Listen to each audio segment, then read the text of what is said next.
Good morning, and let me start by saying something that might completely change how you think about living alone as an older adult. The biggest threats to your health and independence are not the ones your doctor warned you about at your last checkup. They are quiet, they are ordinary, and most of them are hiding in your daily routine right now. A landmark study published by the National Institute on Aging followed over 14,000 adults aged 65 and older living independently. And what they found was staggering. The seniors who avoided these specific behaviors were 61% less likely to be hospitalized within 5 years, and they reported quality of life scores that rivaled people a full decade younger. 61%. That is not a rounding error. That is a transformation. Now, I want you to understand something important right from the beginning. After working with older adults for more than 27 years, I've learned that independence is rarely lost in a single moment. It fades slowly, through small habits that seem harmless at first. And if you're over 60, this conversation is especially important for you. I'm Dr. James Carter, and today we are going to walk through a list of 12 everyday mistakes that can quietly affect your safety, your memory, and your ability to live independently. Some of these will feel obvious. Others may surprise you, and a few might make you rethink your daily routine entirely. Before we begin, I want to ask you something simple. As you listen, think about which of these habits might already be part of your life. Not to judge yourself, but to take back control where it matters most. Let's begin. We'll start from number 12 and work our way down to the most important one. Number 12 is something many people completely overlook: not getting enough natural light in the morning. If you're over 60, this may surprise you, but the first hour after waking is one of the most important biological windows of your entire day. Your body uses light to set its internal clock, which controls your sleep, energy, digestion, and even immune function. But many older adults living alone spend their mornings indoors under dim artificial lighting without realizing the impact. Research from major medical institutions has shown that limited morning light exposure can disrupt circadian rhythms, leading to poorer sleep quality, higher inflammation, and even faster cognitive decline over time. And here's why this becomes even more important as we age. The natural lens in the eye gradually thickens and allows less light to reach the brain. That means your internal clock is already receiving a weaker signal than it did in your 40s or 50s. So what can you do? Make morning light a daily habit. Sit near a bright window or step outside for 20 to 30 minutes soon after waking. If sunlight is limited, especially in winter, a light therapy lamp can help simulate natural exposure during breakfast. This small habit alone can stabilize energy levels and improve sleep within days. Now let's move to number 11.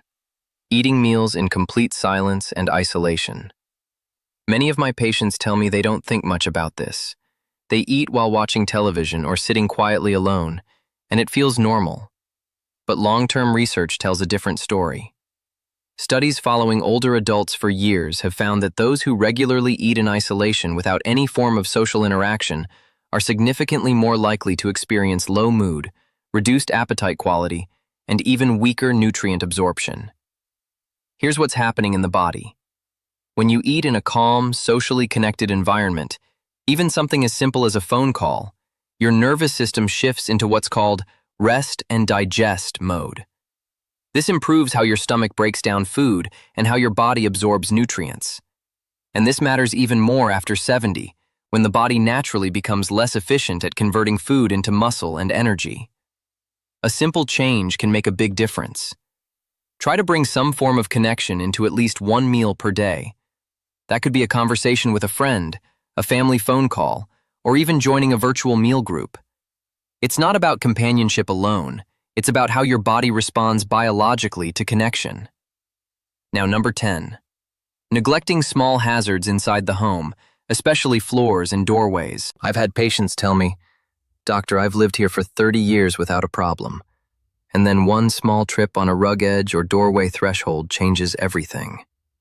Falls are one of the leading causes of injury among older adults in the United States. What's especially important to understand is that it's often not a major hazard, but small, unnoticed ones that create the risk. A loose rug, a slightly raised threshold, a slippery bathroom floor.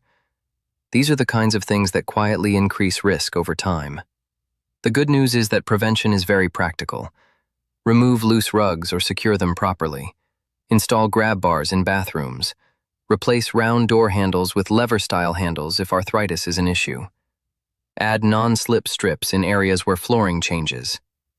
These are not signs of weakness. They are signs of awareness and independence. Number 9 is one I want you to take very seriously: managing medications without a clear system. This is one of the most common reasons older adults end up in the emergency room, especially when living alone. Research has shown that medication errors, missed doses, double doses, or mixing medications incorrectly, are surprisingly common in adults over 65. And when you live alone, there's no second person to catch those mistakes. As we age, the body also processes medications more slowly, which means even small errors can have stronger effects. The solution is not complicated, but it does require structure. Use a weekly pill organizer with clear morning and evening sections. Set phone alarms with specific labels so you know exactly what to take and when. And most importantly, bring all your medications, including supplements, to your doctor regularly for a full review. This one step alone can significantly reduce preventable health complications. Now, number 8, keeping your home too warm. Many older adults feel more sensitive to cold as they age, which is completely normal.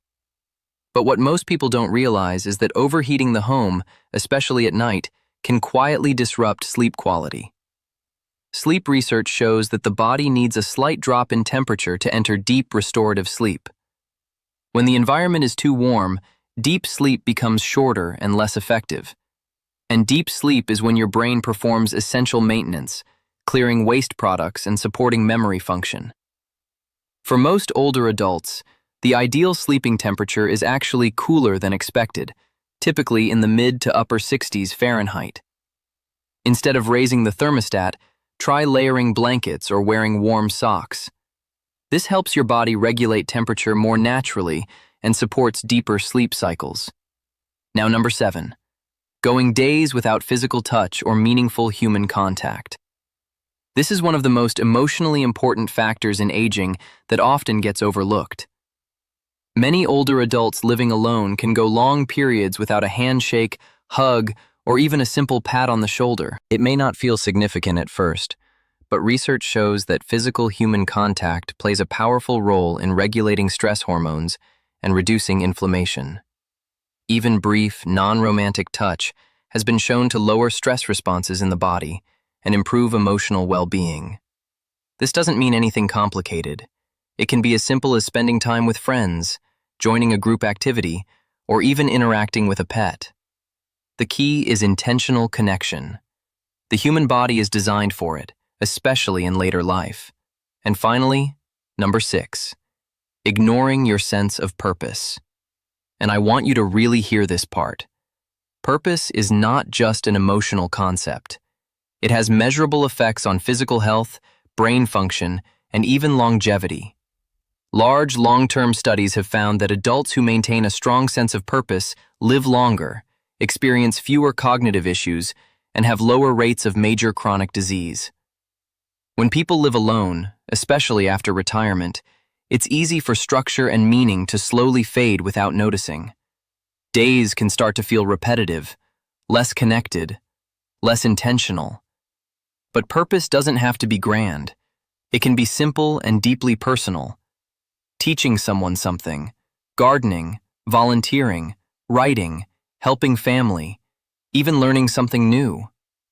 What matters most is that you feel useful, engaged, and connected to something beyond routine. Because when purpose declines, the body feels it too.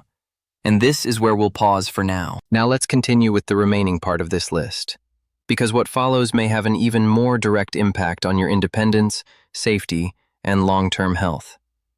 Number 5 is something many older adults don't realize they're doing until it starts affecting their daily energy and thinking. Chronic, low-level dehydration. If you're over 60, this may surprise you, but your body's ability to sense thirst changes with age. That means you can become dehydrated long before you actually feel thirsty. I've had many patients tell me, "Dr. Carter, I drink when I feel like I need it." But the problem is, that internal signal becomes less reliable over time.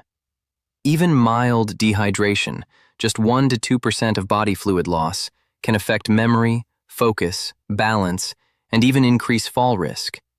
It can also lead to fatigue that many people mistakenly assume is just normal aging. One patient of mine, a 74-year-old woman living alone, came in complaining of afternoon confusion and low energy.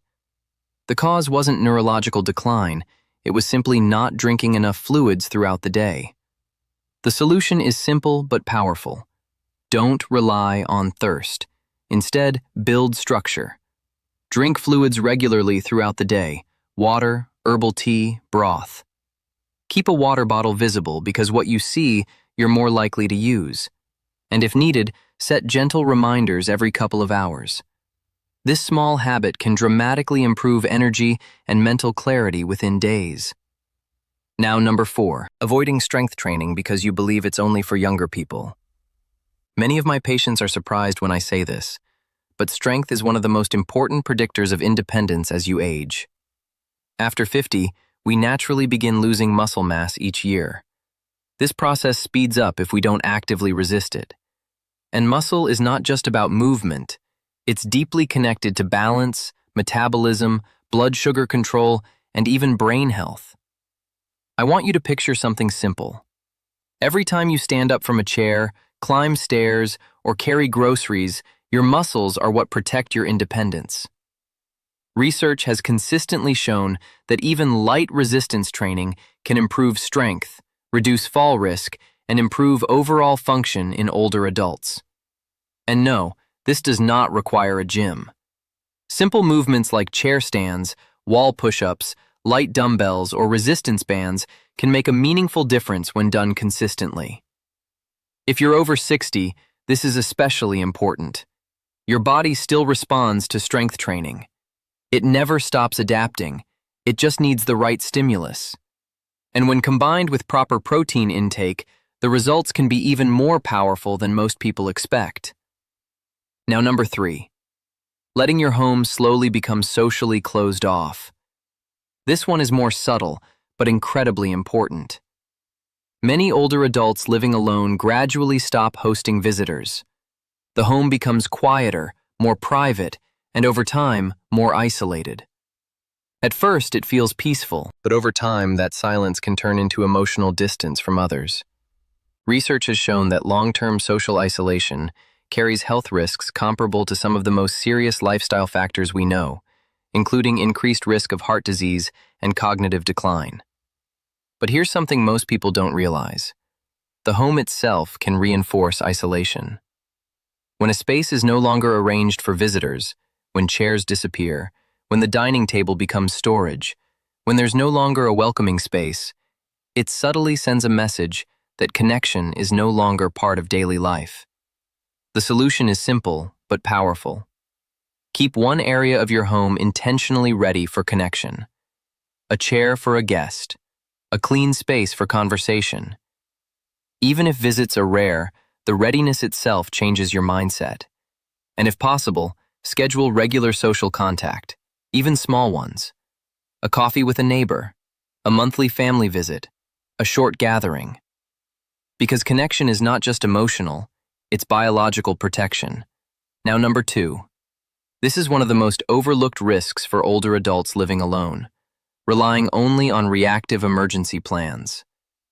Many people believe that having a phone nearby is enough, or that calling a neighbor if something goes wrong is a sufficient safety system. But here's the reality from clinical research.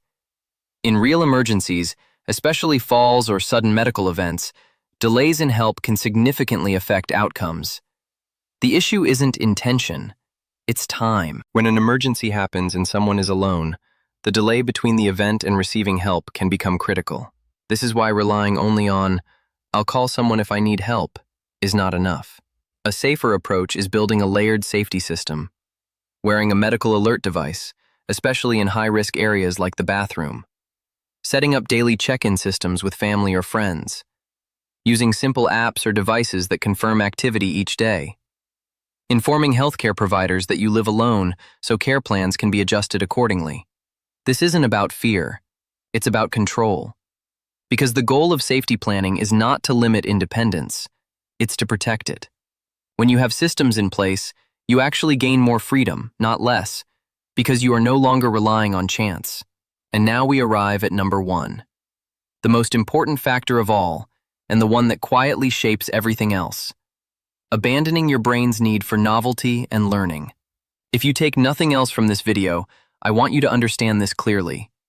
Your brain is not designed to stay healthy on routine alone. As we age, the brain naturally begins to lose some flexibility. But what many people don't realize is that this process is not fixed. It is influenced heavily by what you do every day. Research has shown that when older adults engage in new and challenging learning experiences, things they have never done before, the brain forms new neural connections. This is known as neuroplasticity. In simple terms, your brain can still grow and adapt well into later life, but only if it is challenged in new ways. Familiar activities like watching the same shows or doing the same puzzles are comforting, but they don't push the brain to build new pathways. New experiences do. Learning a language, trying a new instrument, taking a class in something unfamiliar, even learning a new digital skill. These experiences create mental stimulation that helps preserve memory, improve focus, and even support emotional well-being. I've seen patients in their late 70s and 80s experience noticeable improvements in memory and mood simply by introducing consistent novelty into their lives. One patient once told me something I'll never forget. I didn't realize how much I had stopped discovering new things until I started again. That sense of discovery matters more than most people realize, because it doesn't just protect the brain, it brings back a sense of aliveness. So let me leave you with this final thought. Living alone does not mean living at risk, and aging does not mean losing independence. What it does mean is that small daily choices become more powerful than ever before. Every habit you adjust, every system you put in place, every new skill you learn, it all compounds. And those small changes can shape not just how long you live, but how well you live. If this message resonated with you, take a moment to like the video, share your thoughts in the comments, and subscribe to Dr. James Carter Health for more evidence-based guidance designed to help you stay independent, strong, and informed as you age. And I want to ask you personally, of everything you heard today, which one change are you going to focus on first? I'll be reading your comments.